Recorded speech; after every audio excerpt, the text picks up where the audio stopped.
overlooked. That, to me, was the fun scene. Thank you. And by the way, do you hear the siren? Yeah, it's a We seaweed do. police. That's my ride. Okay.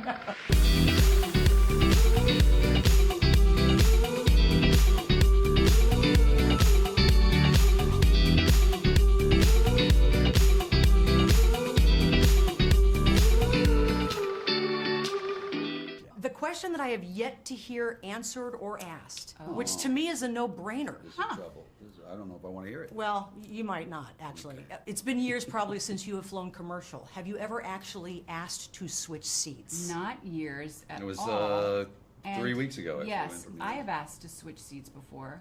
You have? Like, yes. You mean the kids are... Like, yeah, if Oh. if you end up, the kids are 2 seats behind or something, and you're like, how did this, and you know, yeah. No, I've never asked to switch.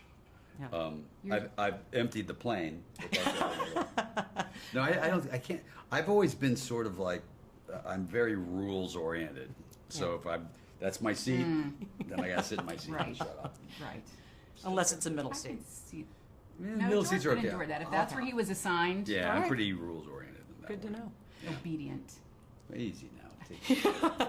Clearly a relationship people have been talking about that spans decades. Is there ever a point where you actually learn something new about each other? All the time, for me, all the time. Really? Yes. I don't want to talk about it in front of George because honestly, I don't like to. Be nice to me. I just don't want to hold you up too high in front of you. It embarrasses me, but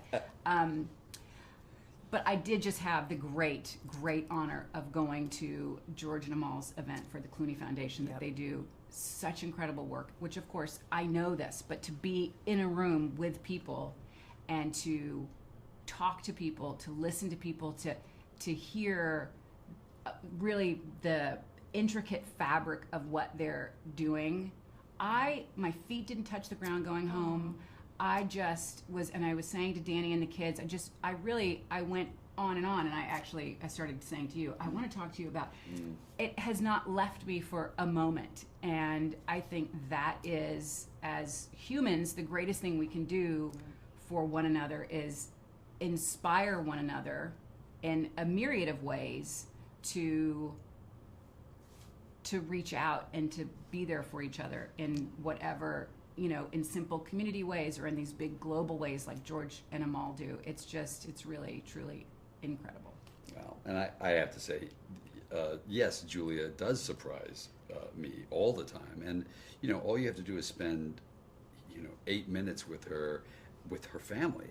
Yeah. And you get to see someone who is so confident whether she is or not, and so together as a parent, and she's such a great wife and mother. She's such a great example for, our industry hasn't done so well facing outward lately. A lot of too much slapping and trials and stuff like that.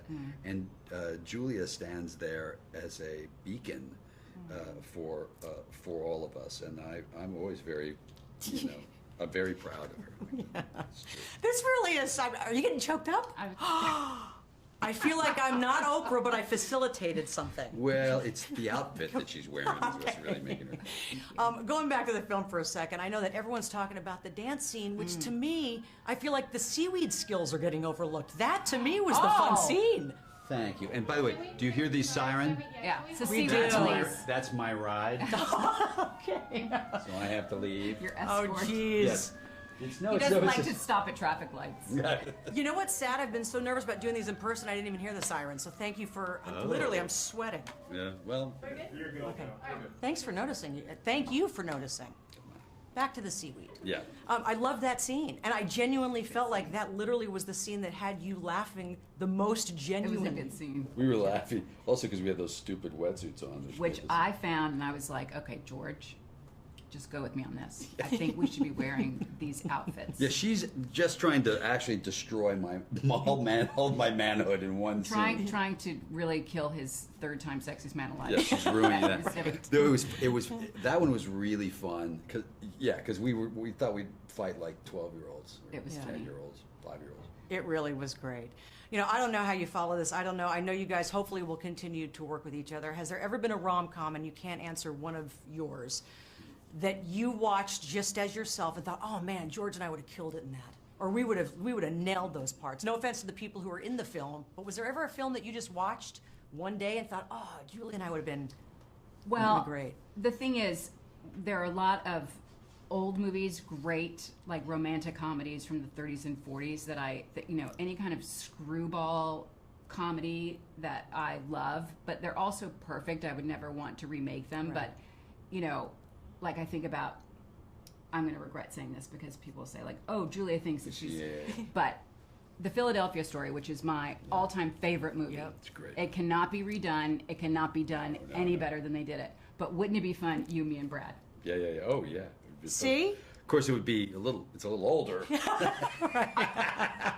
had In our prime. You've been thinking about this for 30 years. I smell an idea. Philadelphia Story would be like Philadelphia cheese. You're like, Philadelphia Congratulations. Story? Question mark.